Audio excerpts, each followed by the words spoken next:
Do you want more success, more growth, more results? Then it's time for the Boundless Success Accelerator from the Modern Observer Group. This isn't your average coaching program. It's where top performers come to dominate.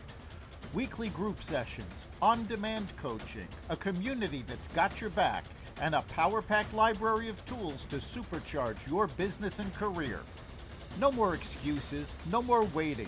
Get in, level up, and start building the life you've been dreaming about. Visit us at modernobserver.com/boundless success to join today. Let's get you to the next level.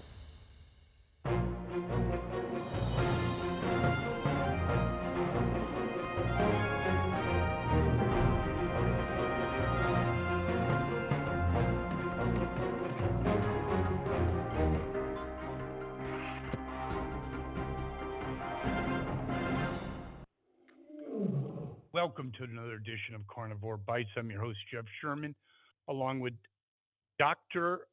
Eric Lopkin, who's been hobnobbing with the rich and famous. And that's one of the reasons why we did the podcast on Tuesday versus Wednesday of last week, if any of you noticed. But a lot to report there, Dr. Lopkin, a lot of interesting bits of information. I'll just let you take the floor. Yeah, this was an amazing conference. This was the 10X Growth Conference in Las Vegas that was put on by New York Times bestselling author and real estate investor Grant Cardone.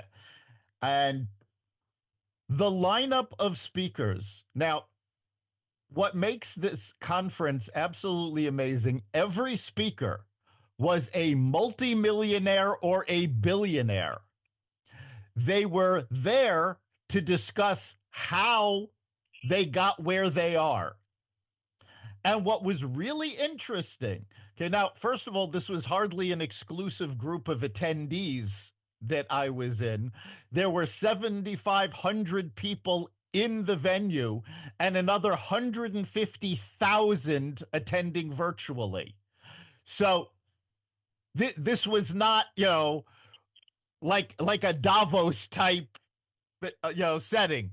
This was, thank God, multimillionaires and billionaires reaching out to talk to people about how they can improve their situations. And number of very well-known folks were speaking. Some of the business people talking, Jimmy John, founder of the Jimmy John sandwich shop chain. Mm-hmm. Mike Rowe from Dirty Jobs. Love him. Martha Stewart.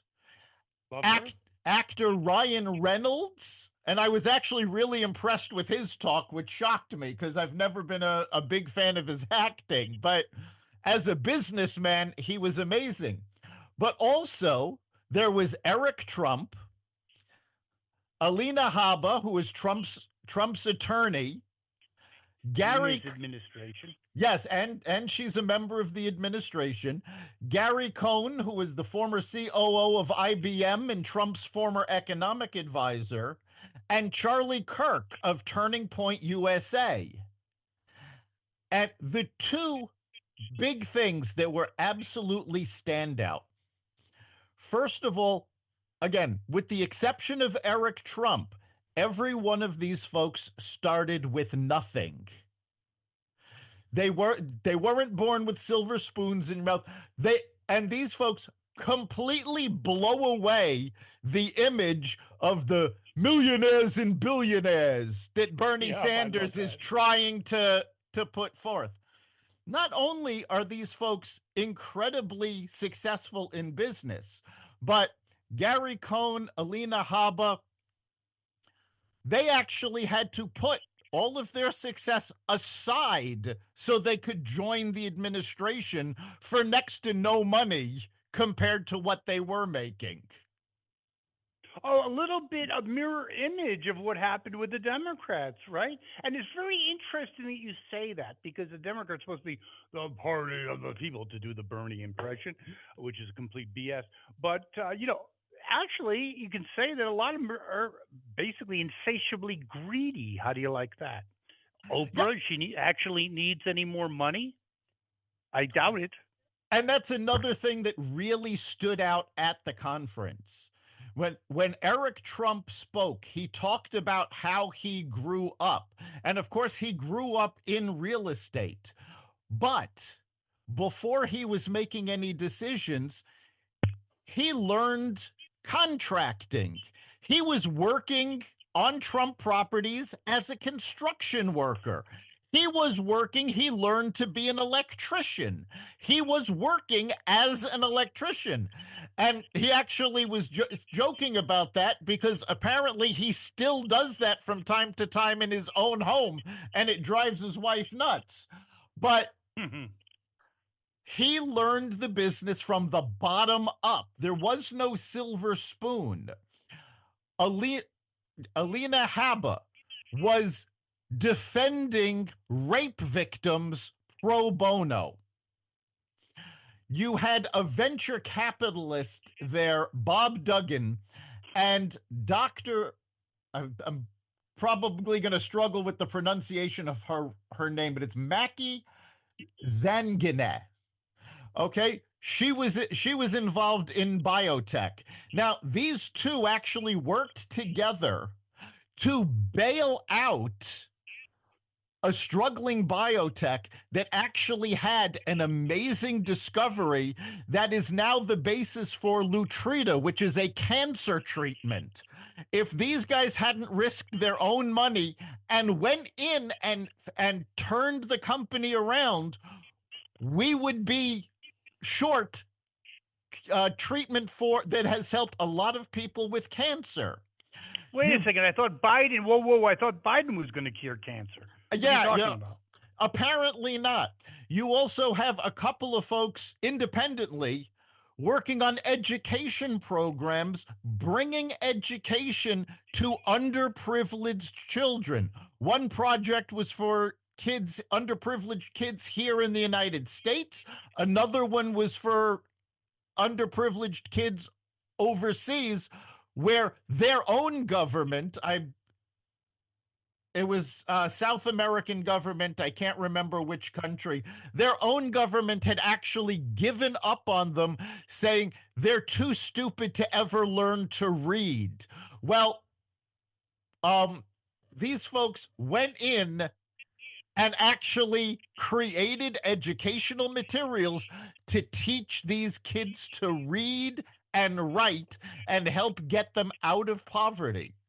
Now, yes, this was a business conference, but you could tell it was overwhelmingly MAGA. And I'm saying MAGA, not Republican,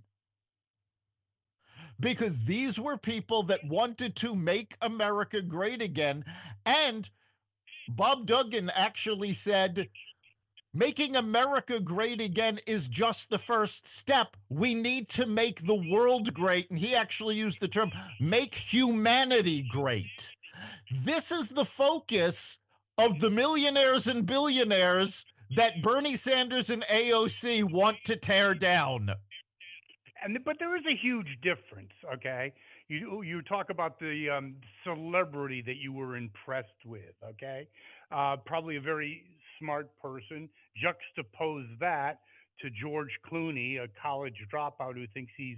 And that's the other thing about the Democrats is they talent neutral grandiosity into the extreme. These people are probably just the opposite, I would have to imagine. And there's another difference, Dr. Locke, but not being at the conference. I'm talking about between Democrats and the now rising MAGA movement, is that these people did it themselves, as you said, self-made people, but also did it independently in the private sector. It seems like the Democrats almost entirely get their fortunes, and not just little bits of money, fortunes from their public service.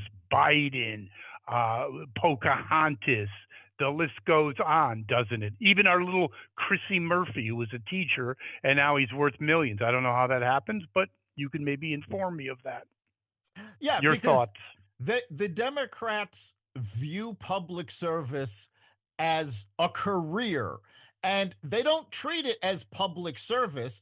They use that as a platform to make them money. Mm-hmm. which this is not what our founding fathers had in mind. And in fact, Charlie Kirk talked about this at the conference. Our founding fathers envisioned public service as you would take a few months off from your actual job, go to the Capitol, do your duty to help the country run, and then go back to what you were doing before, not stay in politics and stay in public service for an entire career. This was something you were supposed to do on the side for the good of the country. And certainly you've got political families now, and this is both sides of the aisle, obviously, who've More on the turned Democrats. who've turned it into a family business A instead of public racketeering service. enterprise. A Yes, racketeering in the case enterprise. in the case of the Biden family, that's the only way you can describe it. Yeah, well, Elizabeth Warren, I mean, Pocahontas, the big socialist, he's worth 12 million on a $150,000 a year salary. I mean, you're a smart guy. I'm sorry to say, I'm going to throw it out there. I don't think you can do that. Not many people can, but they can.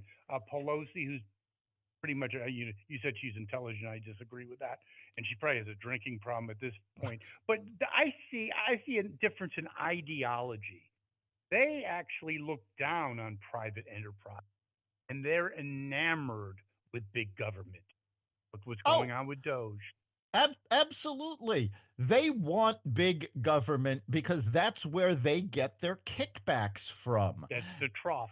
And the fact of the matter is, this group of business people that addressed the conference have done more for America than the entire Democratic Party has done over the past 30 years.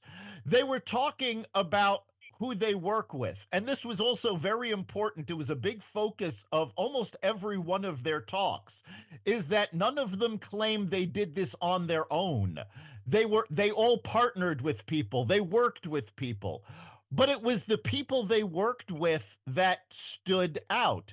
Eric Trump talked about one of the managers of their Las Vegas hotel.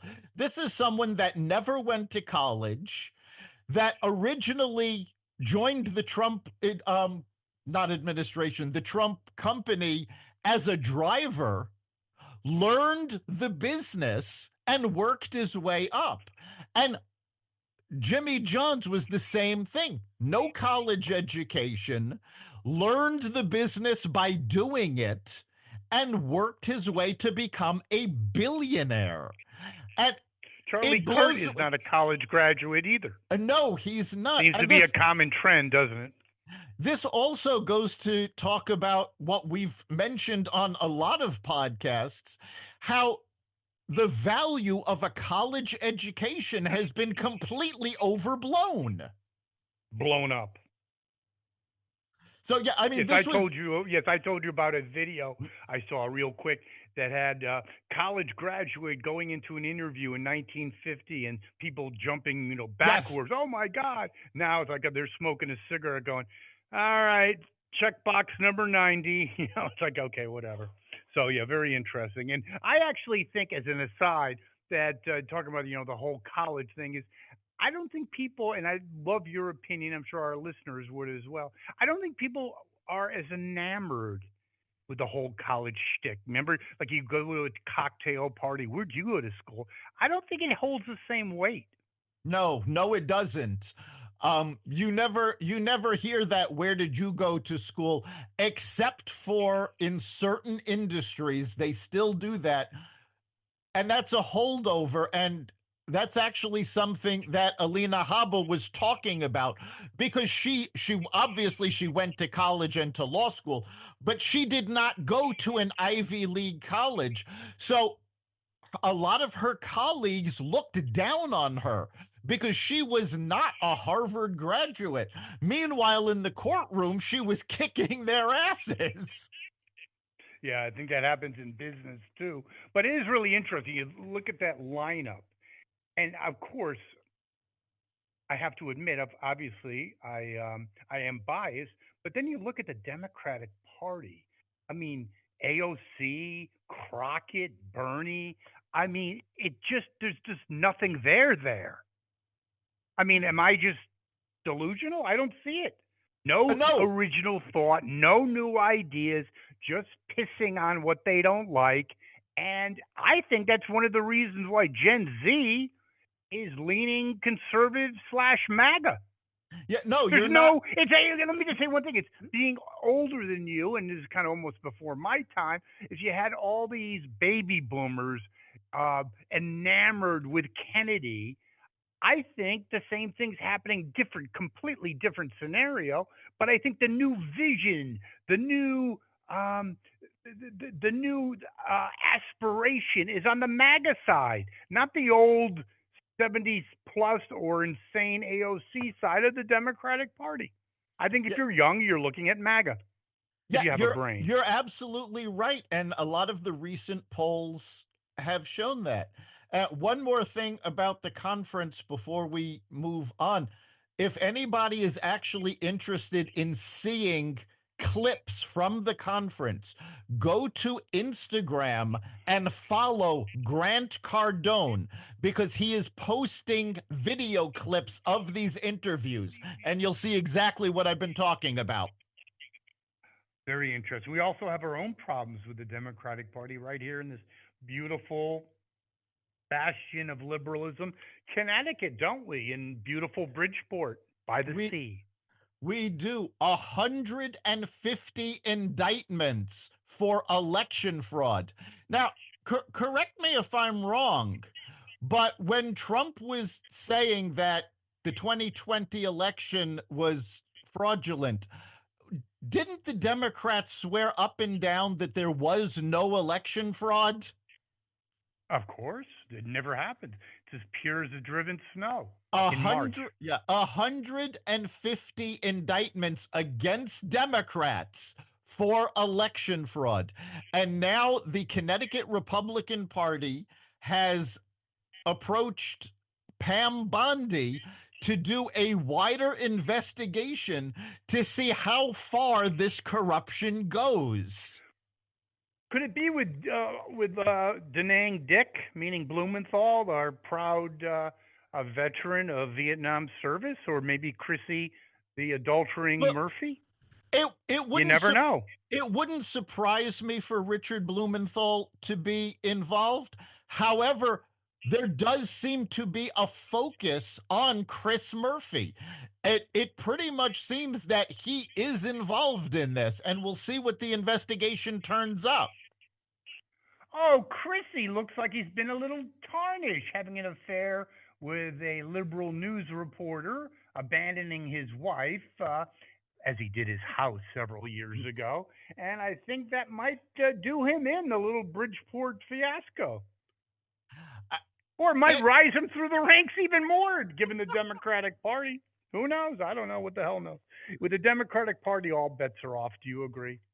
yeah, I mean, you've heard the critiques of Doge. The Democrats keep using the phrase that yes, Oligarchs. well, oligarchs also, but they keep saying yes, they're in favor of getting rid of waste and fraud, but you need to do it with a scalpel, not a hacksaw. Now, the reason they want to use a scalpel is because they want to leave the structures in place so that once they return to power, they can put the waste and fraud back in. 100%. And they're also scared shitless that where these money trails lead. And it's very scary. Again, tarnishing. And we look at even CNN had a poll that the majority of people believe, and CNN say overwhelming. That's not me. And it's you think it'd be higher if it's overwhelming. It was like 45%, but the second highest since '09 that people believe the country's going in the right direction, which is a complete almost mirror image of under Uncle Joe. So and also you look at we already talked about Gen Z's leaning towards MAGA. Um, Anything can happen, but at this point, I'd have to say the Democratic Party is broken right now. Anything can happen. I get it, and you never count your chickens before they're hatched, especially with the the bird flu. But anyway, Would you assess the same thing that they're in a world of hurt when Chrissy Murphy and AOC and Crockett are your flag bearers? That's a problem. Yeah, they do. Houston, we have a problem. Yeah, they don't seem to understand that that was why they lost the 2024 elections, because they were going too far to the left. And now they're doubling down, and it's not going to end well for them if they can't pull back.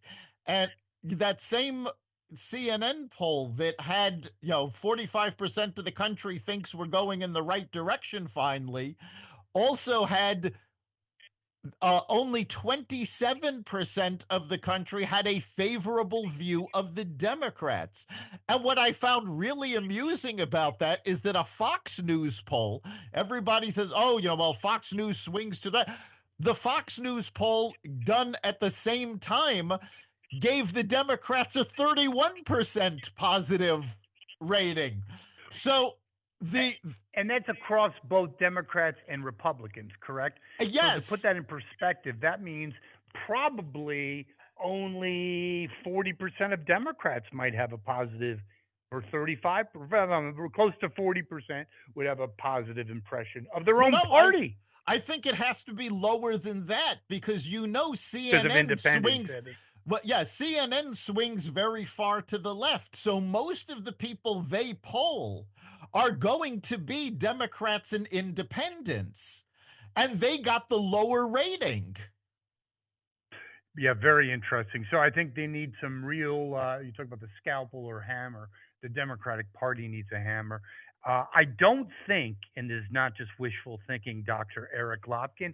I don't think they can help themselves. I think they're drifting more towards the left. AOC, Bernie had the self-hating Jew having like rallies. I think they're until the midterms. If the midterms blow up, then I think AOC and that crowd will be excommunicated. What do you think of that analysis? Only until then. Yeah, I think they're going to be in the weeds until we see what happens with the midterm. I think one of two things is going to happen. You're either going to have the left completely blow up and the Democrats will say, all right, that's it. We've gone too far. We need to regroup the same way they did after Jimmy Carter. Now, they're not going to do that until after the midterms. But I see Mm-hmm. that as a possibility. Although, again, at this point, any leadership they might have is going to have to come from left field. There is no national figure that is capable of doing this. The other possibility is that the left permanently takes over the Democratic Party and the centrist Democrats leave the party, either become Republicans or possibly form a more centrist third party, which could mark the end of the Democratic Party. I think that is a well thought out analysis and not beyond the pale. How do you like that? But you also have something I want your analysis on. You had the the chat leak, if you will, and I always thought, okay, not a good thing, but not the. Why am I saying this? Because you have Joaquin Jeffries. He basically portraying it as the most outlandish, anti patriotic, dangerous thing since the Cuban Missile Crisis. It's not even close. But no, What is the point? Is they always overreach, and I think you get to a point where you've cried wolf too much. well, they don't even It's have a any nice, it's a credibility on. bullshit issue. Yeah, they don't Go even ahead. have any credibility on this because they're all up in arms. But when you take a look at the operation that went forward, it was a complete success, no American That's what I'm casualties, saying. Yeah, and it's nothing. everything worked. Meanwhile, these same Democrats were absolutely silent with the botched withdrawal of Afghanistan that cost American lives. Great analysis, 100%, and that's why they basically, if it was for not for no credibility, credibility wouldn't even be there in their diction. I mean, nothing happened. It's a slap on the wrist kind of a thing, and just save your gunpowder for when you really have an issue. I'm not going to try to advise them, but I would if that's what I would say. And it's really interesting that same chat leak, if you will, the judge that put the kibosh on sending criminals to back to where they came from is now been appointed or has been given a nod by a Americans for Oversight, which is obviously a Soros front organization. But kind of interesting. You always talk about the deep state. Just coincidence, I'm sure. Yeah, never mind the fact that this judge has family members that work Yes, at NGOs trying to work with illegal immigrants. So, the fact that the judge was even allowed to hear the original case was beyond, belief. But American Oversight, as far as I can tell, this is a nonprofit government watchdog group. This is how they mm-hmm. describe themselves. Mm-hmm. They actually don't have any standing to file a lawsuit against this. They're claiming that federal records laws were Did violated. they ever Well, look in Biden's garage?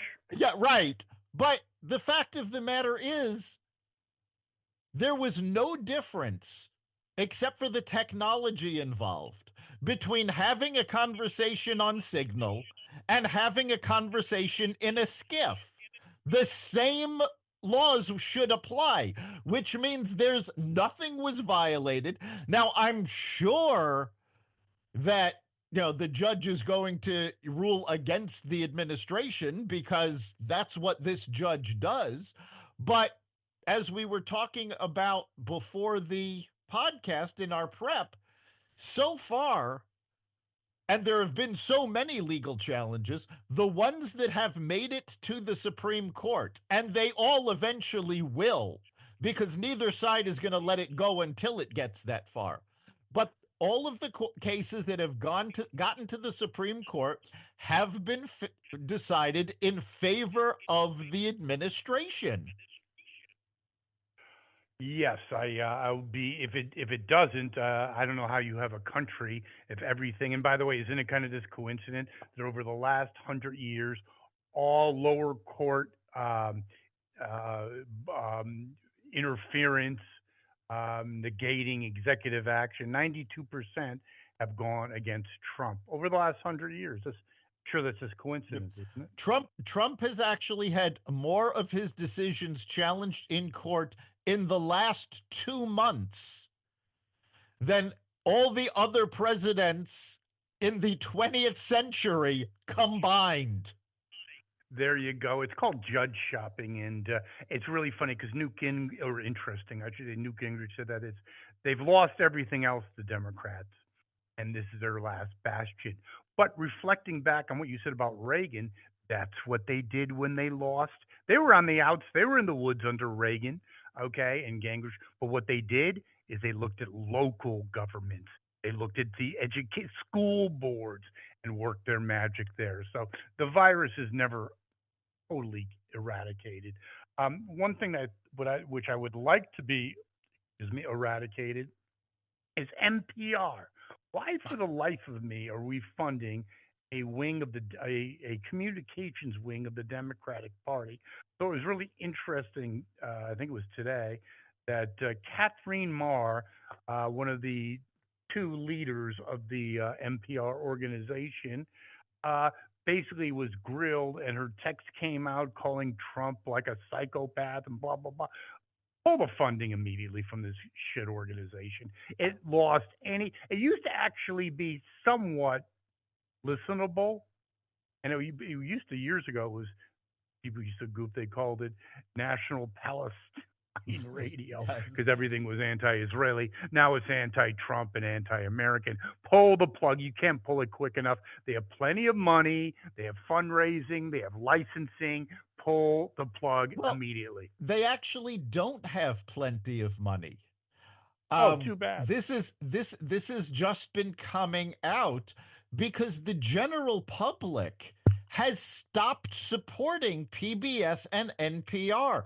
And Oh, shucks. in fact, Sesame Workshop may have to close down. These are the Oh, folks behind Sesame Street because over the past 20 years or so, maybe a little longer, I'm not 100% sure the time frame, they stopped teaching reading and math on the show oh, shocking. Come on, stop it. and kept focusing on people's feelings and inclusiveness. No. And this is why 6 years ago they had to cut a deal with HBO. HBO paid them a lot of money to get the first run episodes on HBO, specifically the Max streaming service, and then 6 months later it would air on PBS. Well, HBO has canceled that contract. They are no longer doing this. So Sesame Workshop is suddenly out in the fields, and PBS, NPR. The basic problem is they haven't had any credibility since the Reagan administration. And the reason for this is because this was one of Reagan's big mistakes. He did this with great intentions, but did not take into account the unforeseen consequences. NPR and PBS were bound, as the other broadcasters were, by the fairness doctrine from the FCC. They were required by rule to cover both sides of an issue. But they don't. Reagan got rid the Reagan FCC got rid of the fairness doctrine because it was actually squelching coverage of certain issues, because the broadcaster said, well, if we have to cover both sides, we're not going to cover it at all. So he thought the Reagan FCC, and I don't remember who the commissioner was that came up with this, said, well, if they're not covering it all, at least if we say you can, you just have to cover it, you don't have to cover it balanced, they would at least get coverage. Well, that backfired big time and led to the current echo chamber system that we have now. I also think it's interesting, though, it's a bigger issue. I know nothing about this Catherine Marr, but I would bet dollars to donuts that she's an Ivy League entitled little brat, okay? And again, we talked about the value of Ivy League or college in general. How smart is this intelligentsia genius, okay? Ruin it. How do you ruin Sesame Street? I mean, you have to try to do that. It was a simple formula. They just can't help themselves. So I love it when elitists go down the shitter, and I hope she does, and I hope NPR does. And speaking of going down the shitter, we have Snow White, another enterprise that you have to try to screw up. Well, it bombed. I think it did 45 million, and so did Hector the Spotted Cat did 22 million. It did just under 43 million, which was the worst showing of a Disney live action remake to date. Prior to this, the worst showing was Dumbo, and even Dumbo beat this. But the question is, I mean, DEI is so ingrained in Disney, they knew this was going to be a failure and didn't back away from the project. And I don't remember who it was that I heard, but somebody was talking about the telltale signs of how they knew, aside from all the bad reviews and bad press coverage. Every Disney movie, especially, particularly the ones geared at kids, has had a massive merchandising effort. Dolls, toys, Happy Meals, all that. This had nothing. Someone that worked at a movie theater said, usually when Disney has a big release, there's stand-ups that they put up in the theaters. There's all sorts of promotional items. Nothing. Dead silence from Disney. They knew it was going to fail. And quite frankly, they should have just shelved the project, taken the loss as a tax write off, and done Take it away as a with team. it. But it's the same thing as it's a microcosm of the Democratic Party, and it's the same thing like a drug addict or an alcoholic. You can't help yourself. You know it's bad. You just can't stop it. Again, and I love all these geniuses and entitled people. Basically, maybe it's the echo chamber that just reinforces their stupid ideas, because you could get a non-college grad, just common sense person, and I think, hey, go run Sesame Street. They go, yeah, okay, no problem. But not Catherine. Nope, not Catherine Marr. Nope, she wants to have how you feel. And she never really looked into the facts since 1970.